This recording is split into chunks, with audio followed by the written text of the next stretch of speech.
السلام علیکم ورحمۃ اللہ وبرکاتہ۔ محترم ناظرین، میں ہوں آپ کا میزبان خالد سیف اللہ قاسمی۔ آج کا نہایت ہی اہم سوال ہے جو کسی ساتھی نے کیا ہے کہ کیا آپ صلی اللہ علیہ وسلم کی نماز جنازہ پڑھی گئی یا نہیں، اور اگر پڑھی گئی تو کیا نماز جنازہ جماعت کے ساتھ ادا ہوئی یا بغیر جماعت کے پڑھی گئی۔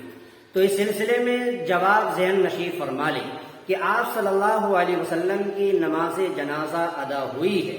لیکن آپ صلی اللہ علیہ وسلم کی نماز جنازہ بغیر جماعت کے ادا ہوئی ہے، جماعت کے ساتھ ادا نہیں ہوئی ہے۔ اس سلسلے میں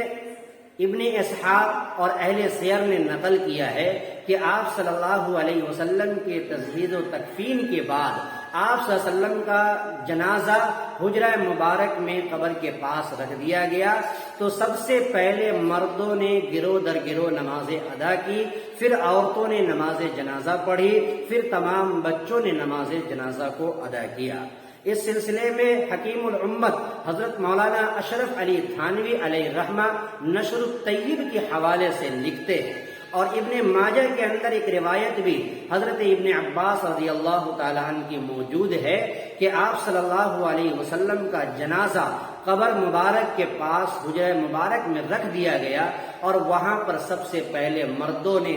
گروہ در گروہ نماز جنازہ ادا کی، پھر عورتوں نے نماز جنازہ ادا کی، پھر بچوں نے نماز جنازہ ادا کی۔ گویا کہ یہ آپ صلی اللہ علیہ وسلم کی خصوصیت تھی، آپ صلی اللہ علیہ وسلم کے ساتھ یہ خاص تھا۔ اور یہ ہو بھی سکتا ہے کہ آپ صلی اللہ علیہ وسلم نے وصیت فرمائی تھی، چونکہ اس سلسلے میں ایک روایت موجود ہے، حضرت عبداللہ ابن مسعود رضی اللہ تعالی عنہ سے نقل کی گئی ہے وہ روایت کہ جس میں کہا گیا کہ صحابہ کرام رضوان اللہ علیہ مجمعین نے آپ صلی اللہ علیہ وسلم سے عرض کیا کہ آپ کی نماز جنازہ کون پڑھے گا، تو آپ صلی اللہ علیہ وسلم نے ارشاد فرمایا کہ غسل